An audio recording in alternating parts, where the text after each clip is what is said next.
Meu, Ó, muito boa noite a todos. Muito obrigada a todos pela participação. É com muita honra que finalizamos hoje o nosso segundo Congresso Online de Lei Geral de Proteção de Dados. E hoje o entrevistado vai abordar sobre blockchain e Lei Geral de Proteção de Dados, Rafael Steinfeld. Ele que é advogado, especialista em direito empresarial e direito tributário, palestrante, empreendedor, um entusiasta de criptomoedas, além de investidor e também colunista, escritor.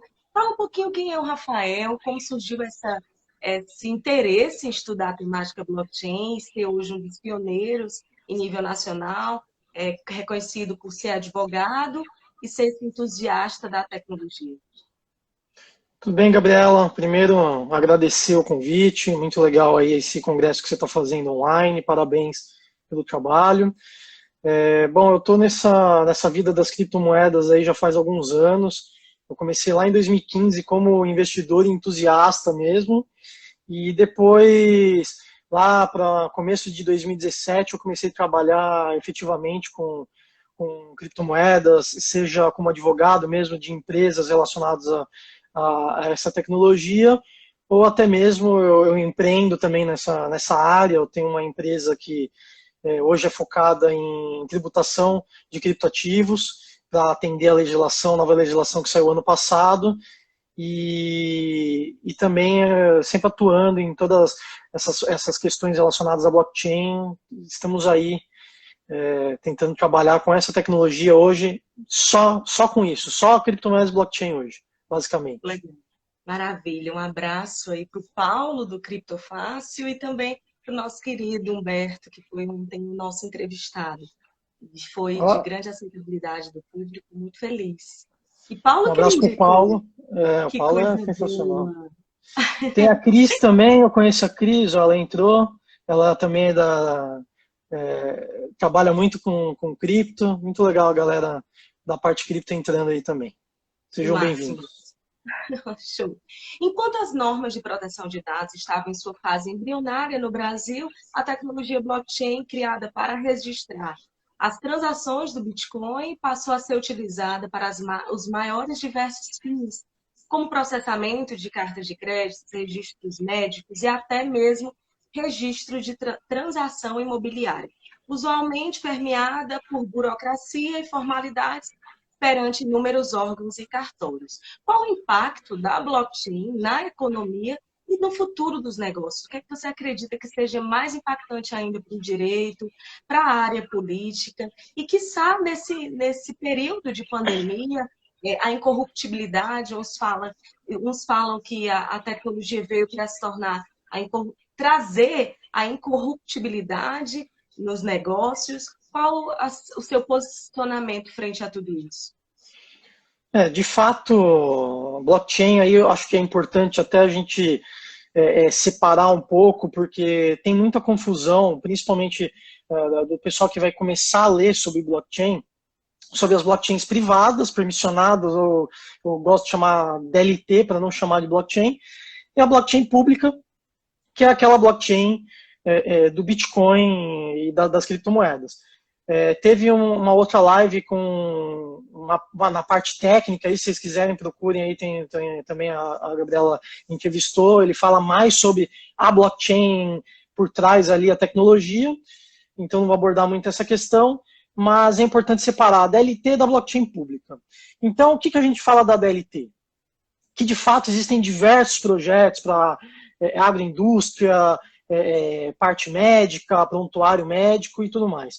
Eles acabam criando alguns projetos com essas DLTs. Eu, sendo bem sincero, eu não sou tão entusiasta da DLT quanto eu sou da blockchain, por um simples motivo.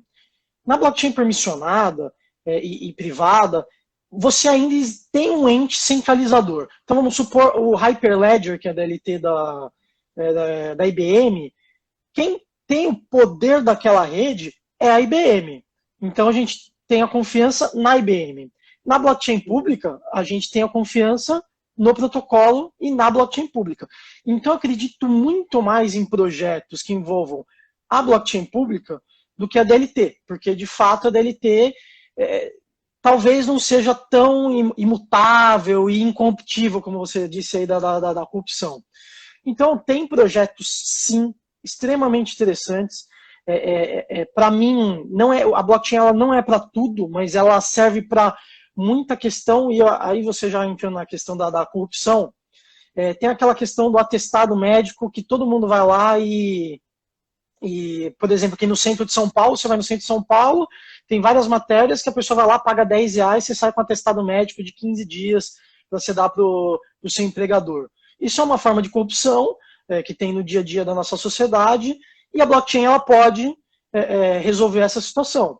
Então, agora com essa questão da Covid-19, na nossa quarentena, tem até uma empresa que é do âmbito aí da blockchain pública e criptomoedas, que é a Original My, e que ela está entre as 10 empresas que tem um projeto lá na Europa de novas tecnologias que podem ajudar contra a Covid-19, e eles criaram, a Original My é uma empresa que registra documentos e assinaturas dentro da blockchain pública, do Bitcoin, da Ethereum, entre várias, dentre outras, e eles criaram uma tecnologia para o médico assinar e dar um atestado ou uma prescrição médica que é registrada na blockchain. Então, assim, essa sim é um atestado, uma prescrição médica que não é possível você corrompê-la. Porque uma vez que ela está, aquele documento esteja registrado dentro da blockchain pública, ela não pode mais, ela é imutável, ela não pode ser mais modificada, e ela pode ser verificada para sempre que ela estará lá. E é importante dizer que ela não fica o atestado lá, a gente vai entrar mais nesse aspecto, mas basicamente sim, é o futuro, é o presente, o blockchain ela pode trazer muitas questões de fato contra a corrupção, e essa é uma delas. Perfeito. Inclusive até para os exames, né? Agora, nesses casos de vazamento de tudo na área médica. Exatamente. Depois de gravada, nenhuma informação pode ser modificada ou excluída, e é justamente esse ponto central de toda a discussão acerca da incompatibilidade com a Lei Geral de Proteção de Dados. E também com a GDPR na Europa. Além de todos esses temas, como a anonimização dos dados e ao direito do esquecimento, a LGPD e a tecnologia blockchain são compatíveis? Há alguma possibilidade? Há alguns casos? Quais exemplos práticos para que a gente possa entender desde a atuação agora, após também a vigência da lei? Legal. Bom, com a LGPD, eu acho que... Por que a LGPD foi criada na minha visão? Eu acho que ela foi criada justamente para aquelas empresas de Big Data, Google, Facebook, que eles captam muita informação e eles usam da forma que eles querem. Então, acho que o foco é bem nessas empresas, para não ter vazamento de dados, para eles não poderem utilizar os dados da maneira que eles querem, quando eles utilizam da maneira que eles quiserem e acabam, de fato, entrando na privacidade do usuário. Então, eu não entendo que a blockchain ela não é compatível, eu entendo que ela é sim compatível com a LGPD, até porque tem uma questão muito importante da LGPD, que é o seguinte, da blockchain, desculpa, da blockchain, que é o seguinte, os dados dentro da blockchain, ninguém consegue alterá-los. É impossível. Então, uma blockchain do Bitcoin ou do Ethereum, por exemplo, você não consegue alterar. Então, não adianta vir uma lei dando regras para a blockchain pública, porque não vai ser efetiva. Porque não existe um controlador, não existe um órgão centralizador dessa tecnologia. Então, para mim, mesmo se não fosse incompatível, não daria para você chegar, olha, blockchain, você será multada porque você não cumpriu uma regra do artigo X. Não tem como, porque é uma blockchain totalmente descentralizada, distribuída no mundo. Mas eu acredito que sim, ela é compatível. E por que ela é compatível? Vou dar o exemplo do Bitcoin. No Bitcoin, você tem os dados imutáveis, transparentes lá, mas são dados que você não consegue identificar de quem são. Você não consegue identificar quem fez aquela transação. Você consegue que A fez uma transação de um Bitcoin para B, na data X, mas você não sabe quem é A, quem é B. Então, são dados anônimos, correto? Você não consegue identificar quem é a pessoa. Tem o dado ali, mas você não sabe quem é. Então, eu acredito que não tem um impacto tão grande. Saindo do âmbito das criptomoedas, indo, por exemplo, voltando lá para o atestado médico, uma prescrição médica. A blockchain, ela não é um banco de dados que você vai lá e sobe um arquivo. Você não sobe um arquivo da prescrição médica, você não sobe um atestado médico dentro da blockchain. Você não consegue fazer isso porque, como é uma rede distribuída, e, por exemplo, eu posso ter toda a rede do Bitcoin aqui no meu computador, imagina a rede do Bitcoin no meu computador com dados, com 10 megas cada dados e diversos dados sendo gerados por segundo. É impossível você não ter um HD suficiente para armazenar tantos dados e ter de forma distribuída. Então, na blockchain pública, a gente só sobe poucos dados, que são dados escritos, não tem muito, é o dado da transação, é a hash, você não sobe muitos dados. E no atestado médico, como que funciona, por exemplo, da OriginalMy? Quando a OriginalMy recebe o atestado ou a prescrição médica, não sobe a prescrição médica atestado lá dentro da blockchain, sobe apenas a hash do documento. Cada documento ele tem uma hash individual. Se você altera uma vírgula, você dá um espaço em branco dentro de um documento, ele muda totalmente aquela hash, muda o DNA do documento. Então, mudando o DNA do documento, se você alterar qualquer coisa, não vai ser o mesmo DNA registrado na blockchain. Então, aquele dado que está na blockchain autêntico, se você alterar, não vai bater com o atestado. Então, se alterar o atestado, o DNA muda e a blockchain muda. E a blockchain não muda. Então, você não consegue autenticar aquele documento novamente. Então, você não sobe o dado. Então, eu não vou ter lá o nome Rafael, paciente Rafael, médico X, eu prescrevi algum medicamento para a Covid. Não, não vai ter isso. Então, ninguém, apesar da blockchain ser pública, ninguém vai ter acesso a esse dado efetivamente. Excelente. Em outras palavras, como se darão essa exclusão ou essa alteração do dado inserido? Você falou que cada alteração tem um hash diferente, mas em caso de exclusão, como se daria? Dentro da blockchain pública, ela não é possível você alterar uma blockchain quando essa blockchain ela é robusta, tá? A blockchain ela não é infalível, não existe a blockchain infalível. Você tem blockchains resilientes, robustas, como você tem a Ethereum, como você tem o Bitcoin, mas você tem outros tipos de blockchain, porque você depende de um consenso da rede, você depende ali dos nós da rede dos mineradores. Se você tiver uma blockchain fraca, por exemplo, eu crio uma blockchain contigo. Então eu vou lá, viro um nó, você instala também o protocolo dessa blockchain, e nós dois temos uma blockchain. Por enquanto, só tem eu e você dando segurança para a rede. Aí vamos lá, a gente chama o Paulo, chama a Amanda, a gente faz ali, então a gente tem 4 nodes. Se eu combinar com o Paulo e combinar com a Amanda, olha, vamos mudar essa blockchain, eu já consigo ir lá e alterar o dado, consigo excluir, consigo fazer tudo com ela. Porque nós três vamos ter o consenso dessa rede. Agora, numa blockchain robusta, como a do Bitcoin, que existem milhões de nodes no mundo inteiro, aí você não consegue alterar o dado, você não consegue excluir. Como a blockchain do Bitcoin está aí há 10 anos sem uma alteração de dado, sem nenhuma invasão ou qualquer tipo de ataque efetivo à rede. Então, sim, é possível alterar em redes que não são robustas, em rede privada, uma DLT da vida, por exemplo. Se a IBM, quem garante que a IBM não vai lá excluir um dado? Ninguém. A gente tem que confiar na IBM. Na blockchain pública, a gente confia na rede, na robustez da rede. Perfeito. E se tratando de uma cadeia pública, como ficaria a questão da anonimização das informações? De uma cadeia pública, a anonimização? É a mesma questão. Acho que você, dentro da blockchain pública, os dados eles não vão estar expostos. Você não precisa expor os dados. Você tem até as sidechains que a gente até conversou aquele dia, das sidechains que você tem dados que você consegue colocar no banco de dados privado, certo? Sim. Então, você pode, por exemplo, colocar o atestado médico nesse banco de dados privado, protegido, e na blockchain pública, que vai ficar de fato público, com acesso a todo mundo, você só coloca dados que você consiga validar aquele documento na blockchain privada, que o documento naquele banco de dados privado. Então, sim, você consegue deixar os dados anônimos. Então, eu não vejo um problema, um grave problema ali com a LGPD e a blockchain pública, porque na blockchain pública você não vai conseguir identificar de quem são aqueles dados. Perfeito.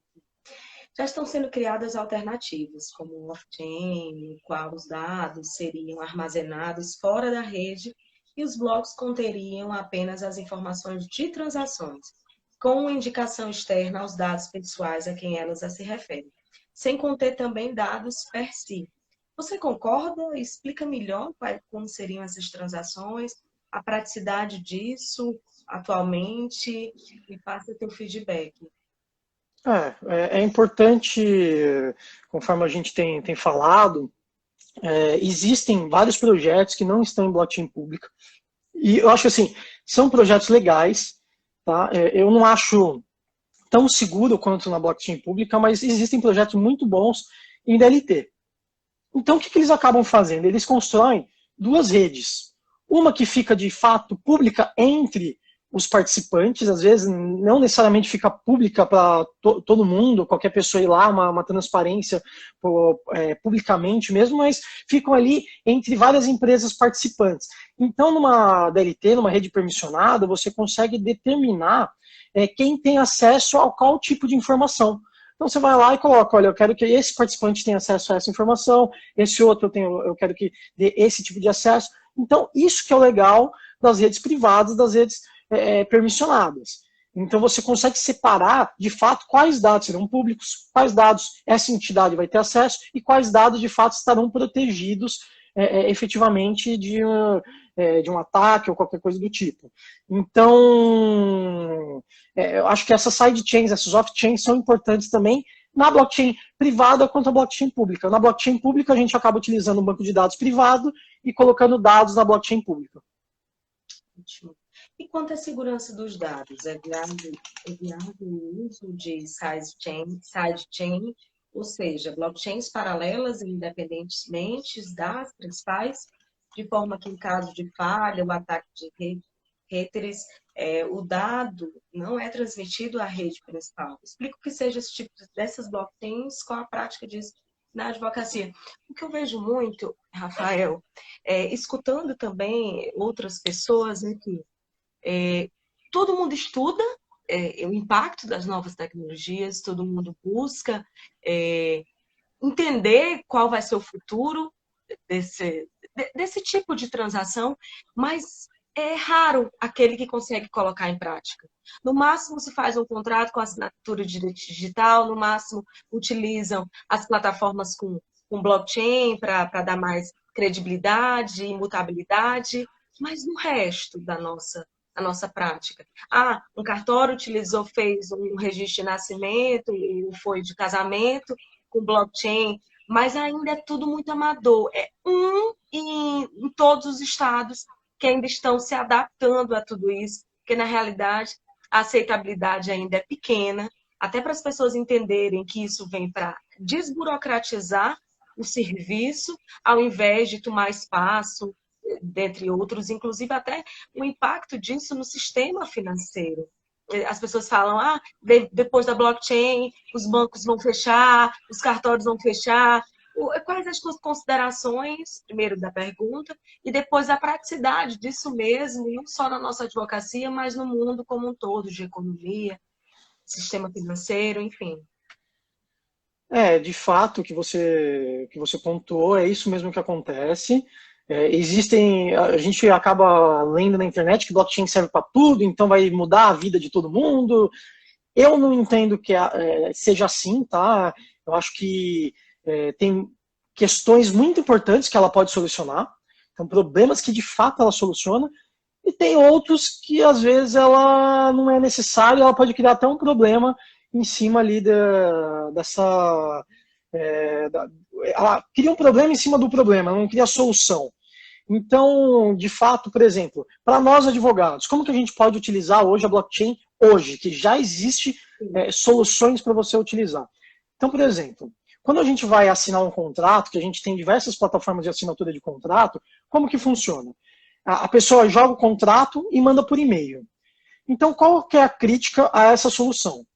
Aquele e-mail, de fato, foi acessado por aquela pessoa que está assinando o contrato? Então, esse é um problema. Como solucionar esse problema? Então, nós temos plataformas que você já consegue assinar e garantir que aquela pessoa, de fato, assinou. Como? Você cria uma identidade blockchain, então você de fato tem uma carteira blockchain, e quando você for assinar o contrato, aquele contrato, a hash do contrato, lembra que eu falei do DNA do documento? Aquele contrato, a partir do momento que ele foi registrado na blockchain, ficou um hash do contrato cravado na blockchain.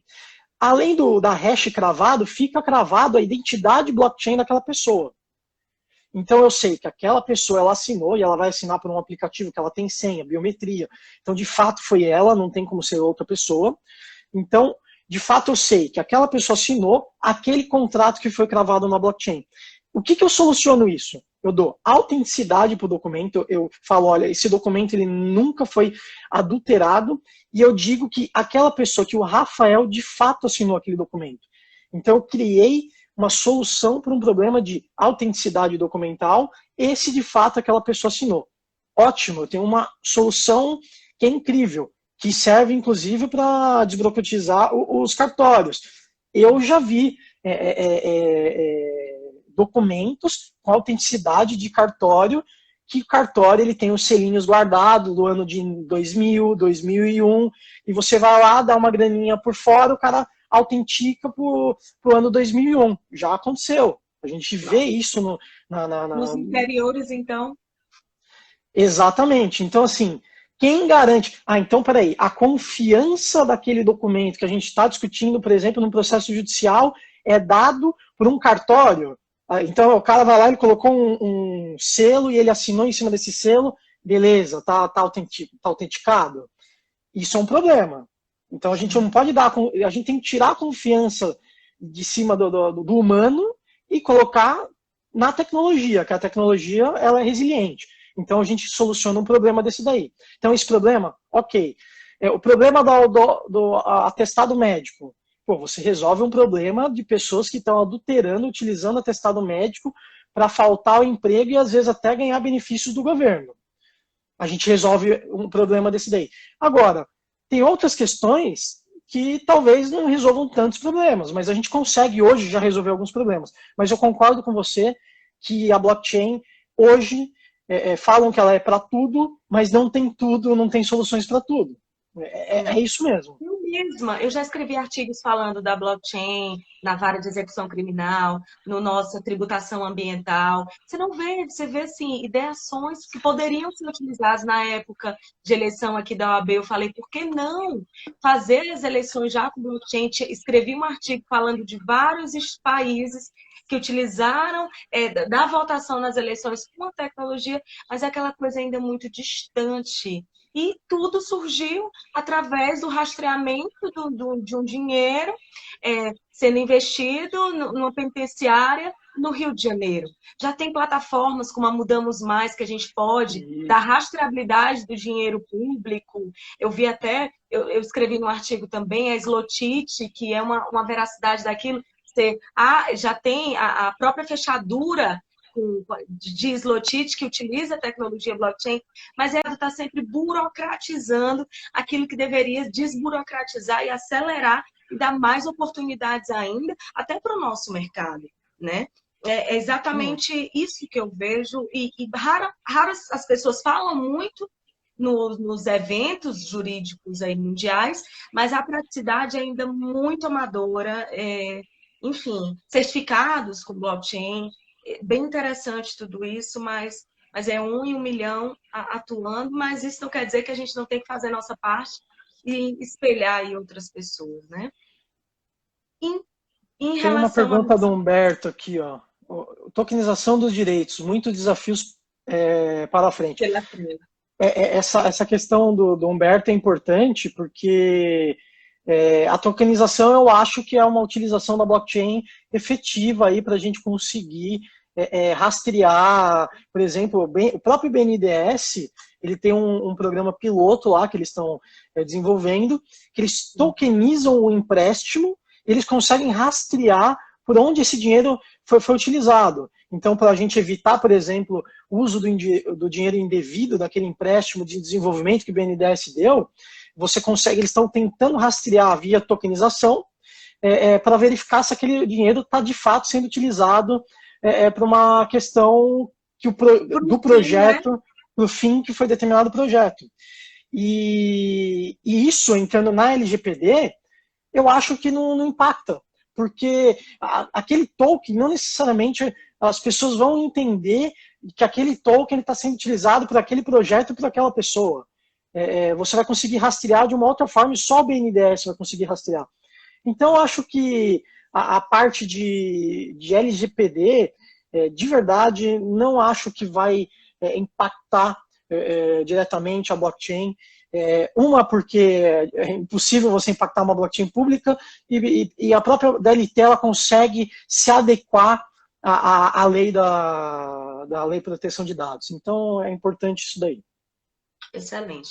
E quais as suas considerações frente aos os hackers que invadiram a maior empresa de energia de Portugal e exigiram 56 milhões em bitcoins, e também até uma indicação do Nassim Taleb, indicando o uso do Bitcoin por conta do confisco no Líbano. Quais as suas considerações aí? Eu estava em São Paulo. São Paulo, você comprou um açaí usando Bitcoin, você está num restaurante, tem essa opção.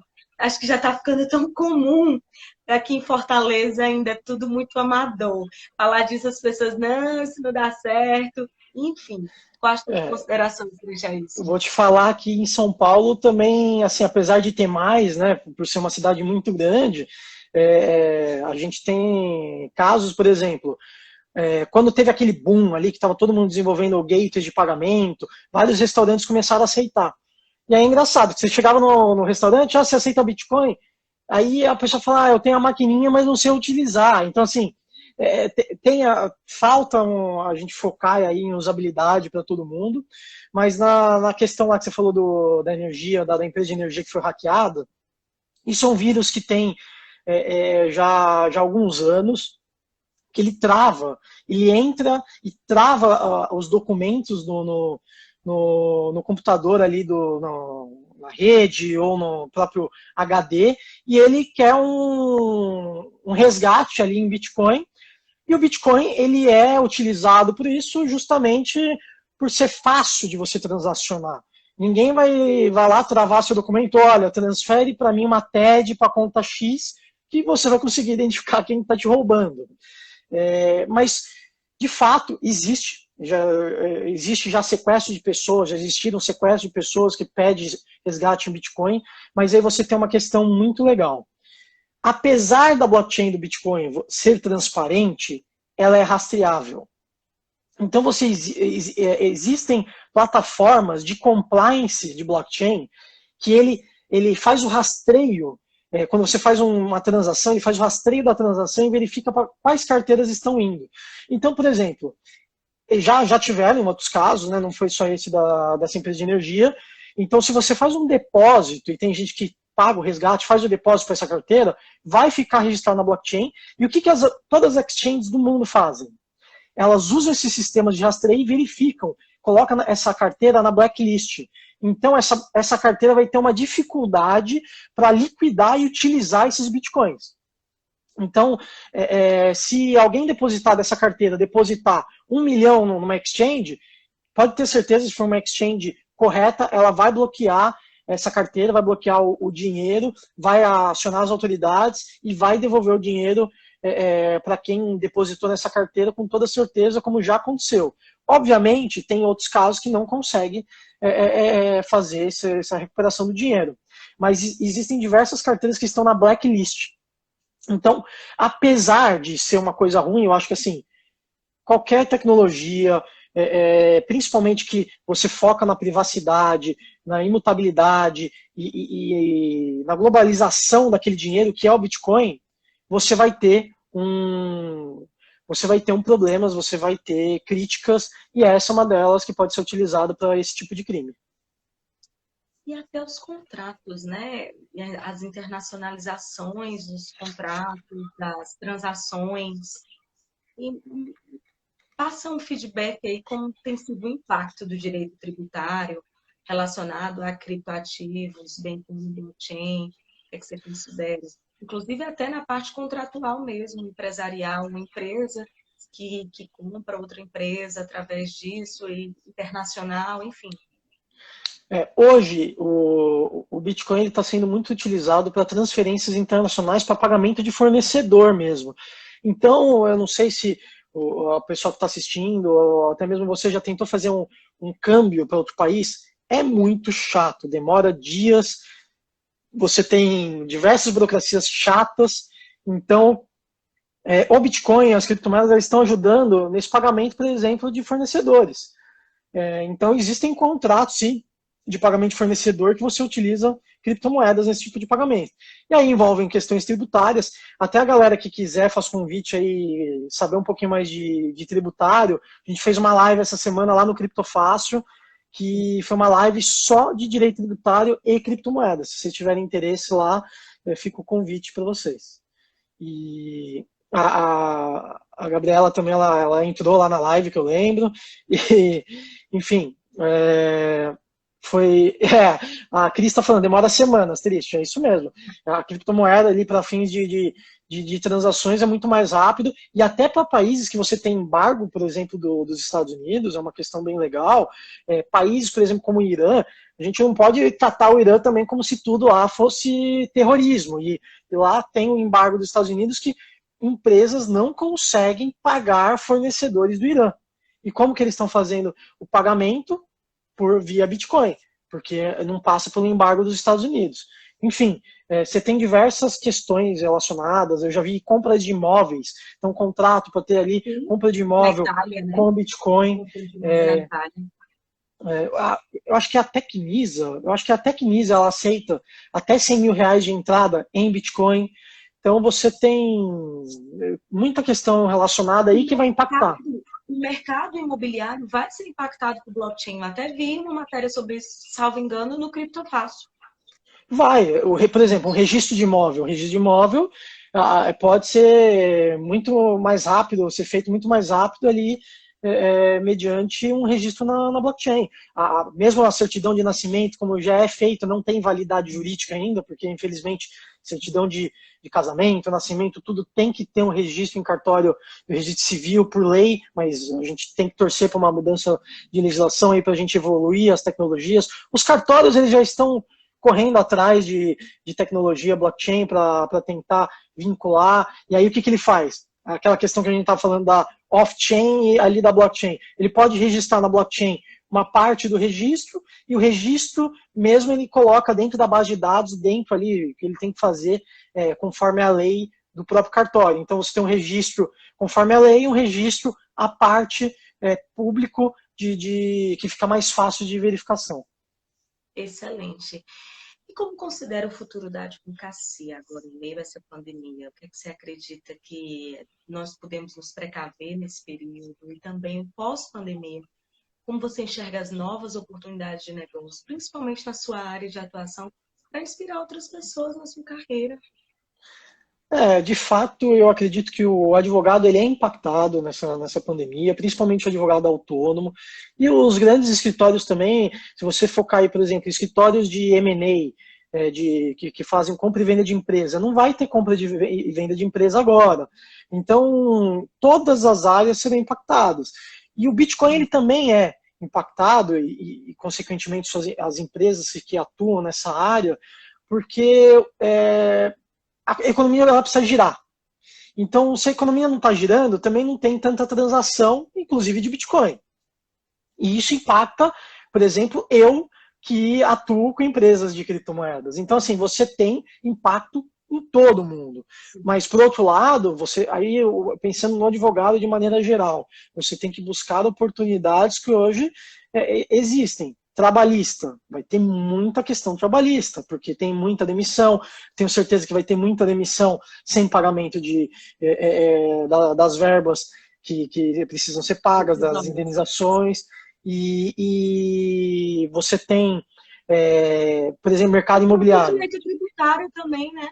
O próprio direito tributário Sim, tivemos alguns processos aí relacionados ao direito tributário para suspensão de pagamentos de tributos em decorrência Então, assim, eu acho que o que o advogado hoje ele precisa, ele verificar, ele não pode só tampar assim, ficar só olhando numa questão, ele tem que olhar de uma forma ampla para ver se ele consegue pegar ali cada hora uma questão que esteja notória. Aí, por exemplo, hoje no Covid a gente tem questão trabalhista, tem questão tributária, vai ter questão de consumidor, imagina, empresa aérea, agência de viagens. Eu mesmo tinha uma viagem marcada em março e eu tive que cancelar. Só que aí, como que foi o cancelamento? Pelo CDC, a gente tem direito ao reembolso, porque foi caso fortuito, né? Mas o que as agências estão fazendo? As agências estão dando um crédito para você utilizar no futuro. Tá, mas e se eu não quero um crédito? Enfim, imagina a quantidade de gente que não está discutindo isso, com companhia aérea, com agência de viagem. É uma questão do CDC.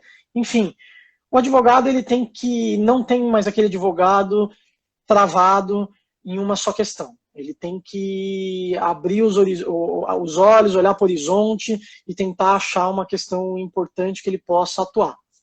Excelente. E um conselho para quem nos assiste, eu vi que nosso público foi bem eclético, desde advogado, desde empresário, desde pessoas que investem em Bitcoin, foi bem interessante a interação. Até o Brunei entrou aí, ó. O Brunei ele é da parte de tecnologia aí, mas é santista, meu amigo de torcida. Mas Não, eu dou um conselho, aquilo que eu estava falando, acho que o advogado ele tem que não dá mais para ele estar engessado, ele tem que pensar em novas atividades, não só focado em processo, não só focado em consultoria. Eu vejo muito você aí atuando em diversas frentes, né, da advocacia, inclusive o que a gente está fazendo aqui hoje, o congresso, ele está passando conhecimento para todo mundo, tivemos aí diversas atividades com diversos temas, acho muito importante. Então. Exatamente mostrando essa visão holística, sistêmica das coisas, né? Ontem a gente estava falando sobre DPO com Visual Law, hoje a gente já falou de blockchain, falou um pouquinho de direito tributário, e por aí vai, aquele advogado que ele não se atentar para essas novas oportunidades e também buscar, se não tem aptidão, buscar parceiros, buscar desenvolver uma equipe de trabalho para melhor atender o cliente. Já está difícil, hoje já está desafiador ter esse cliente em meio à pandemia, quiçá você não atender ainda da melhor forma. É isso, a Lulu adora aí, que é a Ganache, mandar um beijo para ela também, que é a minha amiga.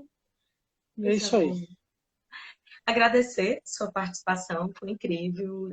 A gente já estava no mesmo grupo da Amanda, trocando feedback, trocando alguns comentários interessantes, mas me aproximar ainda mais de você, saber um pouco mais do seu trabalho, indicação do Paulo, agradecer o Paulo Aragão, que é um querido também, já o entrevistei. Desejar sucesso, mais ascensão ainda, mais debates como esse, mais oportunidades como essa. Agradecer às pessoas em pleno sábado, pagando preço, inclusive você também, a nos inspirar aí com a sua trajetória e com toda a sua informação jurídica de qualidade. E é isso, gente. Bom final de semana. Finalizamos o nosso congresso com chave de ouro.